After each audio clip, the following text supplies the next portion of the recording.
मुंबई के भीड़भाड़ वाले शहर में ट्रेनें सिर्फ यात्रा के लिए नहीं बल्कि अनगिनत कहानियां और यादें अपने साथ लिए चलती हैं।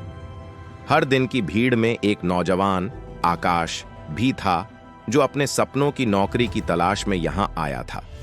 राजस्थान के एक छोटे से कस्बे से आने के बाद मुंबई की तेज रफ्तार जिंदगी ने उसे चौंका दिया था, लेकिन उसके भीतर एक ऐसी चाहत थी जो उसे रुकने नहीं देती थी।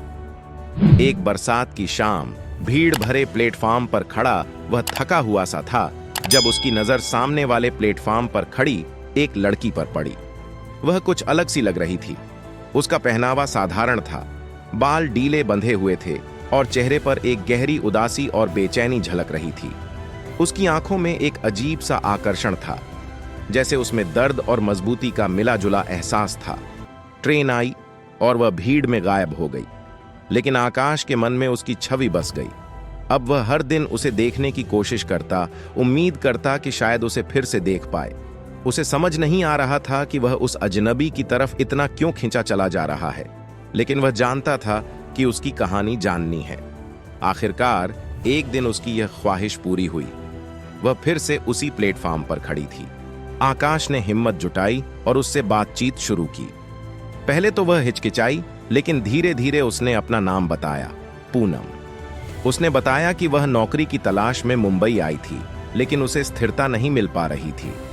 उसकी आंखों में एक दर्द की झलक थी, लेकिन वह ज्यादा कुछ बताने में संकोच कर रही थी। धीरे धीरे दोनों ने एक दूसरे का नंबर ले लिया और कभी कभार मिलने लगे।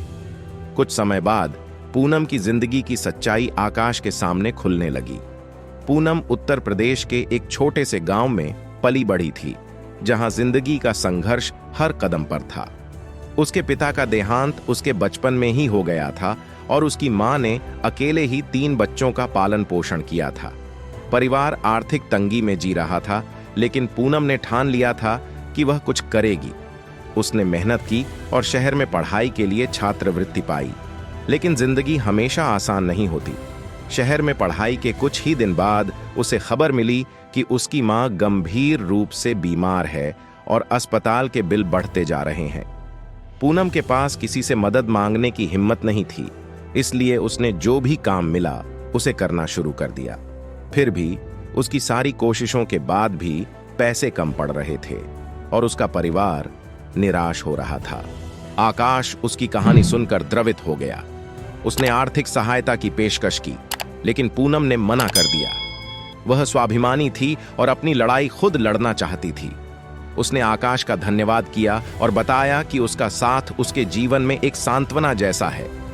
समय के साथ आकाश का लगाव पूनम से बढ़ने लगा। उसे पूनम की ताकत, उसकी दृढ़ता और उसका निस्वार्थ स्वभाव बहुत भाने लगे। पूनम को भी धीरे धीरे उस पर भरोसा होने लगा और वह उससे अपने दिल की बातें साझा करने लगी। लेकिन उसकी मुश्किलें कभी खत्म नहीं होती। एक दिन उसने आकाश से थके हुए स्वर में कहा, मुझे समझ नहीं आता कि मैं कब तक ये सब सह पाऊंगी। ऐसा लगता है जैसे मैं एक ऐसी जंग लड़ रही हूं जिसे मैं हारने वाली हूं। आकाश का दिल दर्द से भर उठा। वह चाहकर भी उसकी दुनिया को ठीक नहीं कर सकता था। फिर एक दिन कई दिनों की खामोशी के बाद आकाश उसी प्लेटफार्म पर खड़ा था जहां वे पहली बार मिले थे। उसने इंतजार किया, उम्मीद की कि वह दिखेगी, लेकिन वह नहीं आई। हफ्ते बीत गए और फिर भी कोई खबर नहीं। उसने उसे कॉल की, पर कोई जवाब नहीं आया। वह बेचैन हो उठा और उस इलाके में गया जहां पूनम ने कभी रहने की बात की थी। वहां उसकी मकान मालकिन से उसे खबर मिली कि पूनम वापस अपने गांव चली गई है। उसकी मां का देहांत हो गया था और पूनम ने अपनी मां की आखिरी इच्छा पूरी करने का फैसला किया, अपने छोटे भाई बहनों का ध्यान रखना और सादा जीवन जीना। कुछ महीनों बाद आकाश को एक चिट्ठी मिली। वह पूनम की तरफ से थी। उसने उसका धन्यवाद किया, उसके उस वक्त के लिए जब आकाश उसके जीवन की एकमात्र रोशनी बनकर आया था। उसने लिखा कि उसने गांव में रहने का फैसला किया है और अपने परिवार की देखभाल में ही उसकी सच्ची खुशी है। आकाश ने उस चिट्ठी को मोड़ा और अपने पास रख लिया, यह महसूस करते हुए कि कुछ कहानियां सिर्फ एक पल की तरह होती हैं, जैसे कि एक भीड़ भरे प्लेटफार्म पर 2 जिंदगियां अचानक मिल जाएं। पूनम उसके लिए एक अजनबी ही रहेगी, लेकिन जिसने उसकी जिंदगी में गहरी छाप छोड़ दी थी। उसका ख्याल अब उसके साथ था, एक याद के रूप में, निस्वार्थ प्रेम का और कुछ रिश्तों की बीती हुई खूबसूरती का एहसास। और इस तरह हर शाम जब वह उसी प्लेटफॉर्म पर खड़ा होता तो उसकी निगाहें उसी तरफ जातीं जहां उसने पहली बार उस अजनबी लड़की की झलक पाई थी, जिसने उसे निस्वार्थ प्रेम की खूबसूरती और बिछड़ने की कड़वी सच्चाई सिखाई थी। फिर मिलते हैं एक नई वीडियो के साथ। तब तक आपका ख्याल जरूर रखिए और मेरे चैनल को जरूर से सब्सक्राइब, शेयर और लाइक कीजिए।